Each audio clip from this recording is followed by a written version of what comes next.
আজকে আমরা কিছু কর্মসংস্থানের কথা বলি।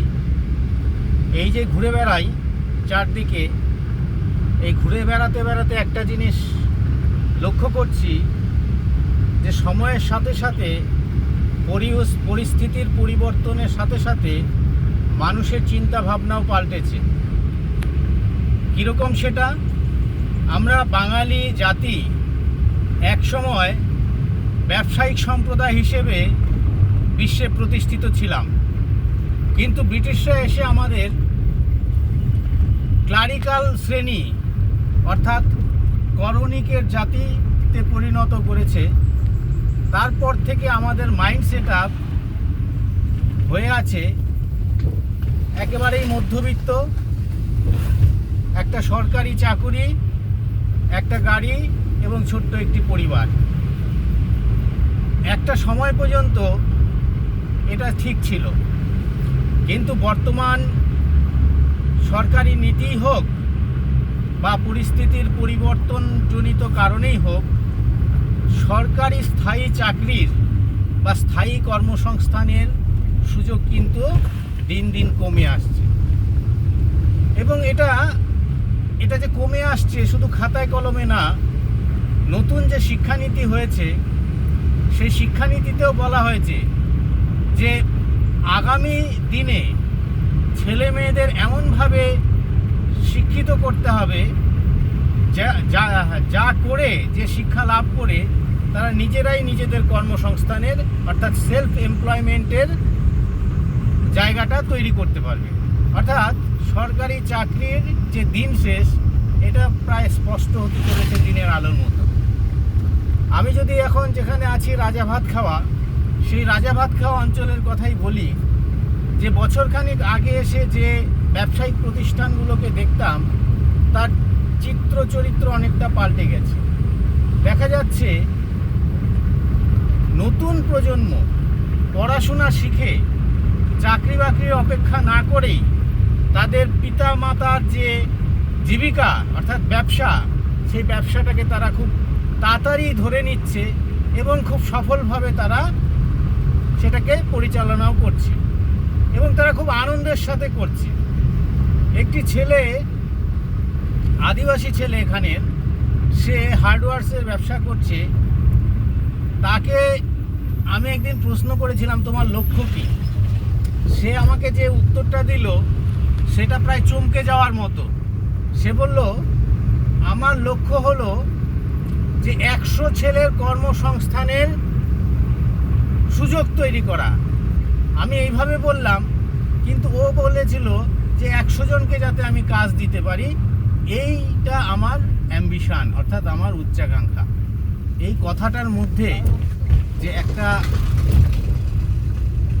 বৃহত্তর অর্থ রয়েছে এবং একটা সামাজিক পরিবর্তনের যে আভাস রয়েছে, আমি চমকে উঠেছিলাম কথাটা দেখে। এরকম 3-4 জন ছেলে আমি এখানে তাদের সাথে কথা বললাম, তাদেরও একই কথা, যে এখন যে শিক্ষা, সেই শিক্ষা নিতে গেলে অ্যাডামাস, টেকনো, এই ধরনের অশোকা, এই ধরনের নামি দামি স্কুলে কলেজে ভর্তি হতে হবে। কিন্তু এখানে ভর্তি হতে গেলে যে লক্ষ লক্ষ টাকা প্রয়োজন হবে সেটা তাদের পরিবারের কাছে নেই। কাজেই শিক্ষা নিয়ে চাকরি বা জীবিকা অর্জনের থেকে স্বরোজগারে হওয়া তাদের কাছে অনেক বেশি সহজ এবং অনেক বেশি দ্রুত বিষয়টা তারা করতে পারছে। এখন একটা ছেলে বা মেয়ে সারা জীবনে private university, private school, private college, private ইউনিভার্সিটিতে পড়াশোনা করে প্রায় 1 কোটি থেকে 1.5 কোটি টাকা খরচ করে। সেই 1 কোটি থেকে 1.5 কোটি টাকা যদি ব্যবসায় বিনিয়োগ করা যায়, ছোট ছোট উদ্যোগপতি হতে পারে আমাদের রাজ্যে, এবং তারাও আরও নিচু স্তরের নিচু স্তরে বলতে অর্থনৈতিকভাবে দুর্বল অংশের মানুষের কর্মসংস্থানের সুযোগ করে দিতে পারে।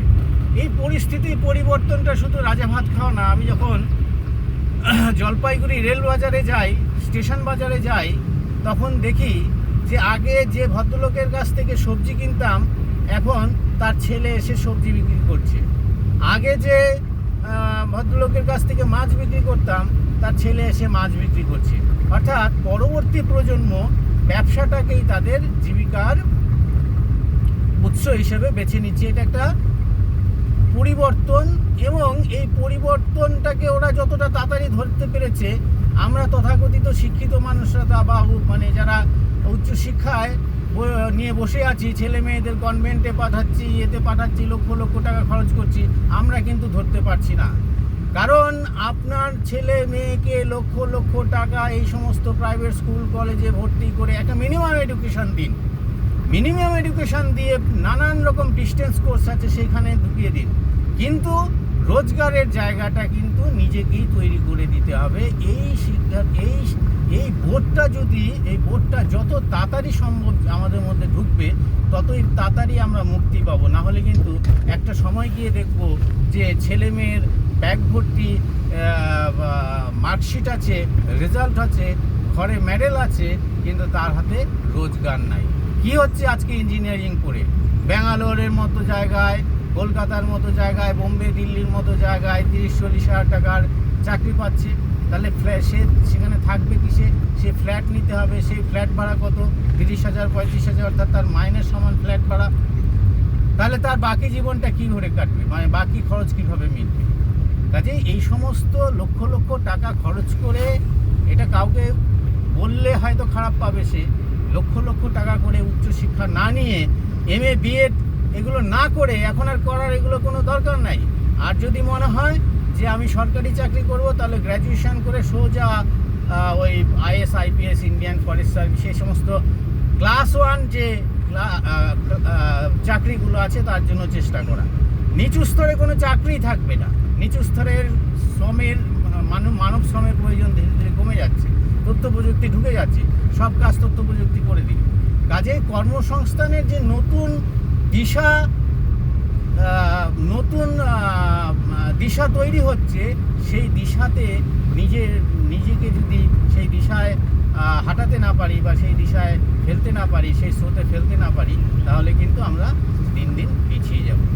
এই হচ্ছে কর্মসংস্থানের বর্তমান বাস্তবতা। কোনো সরকারি এসে আর এটাকে আপাতত 10, 15, 20, 25, 30 বছর এটাকে পরিবর্তন করতে পারবে না। এটা ঠিক। কেউ যদি বলে আমরা এসে পরিবর্তন করে দেবো, এটা হবে না।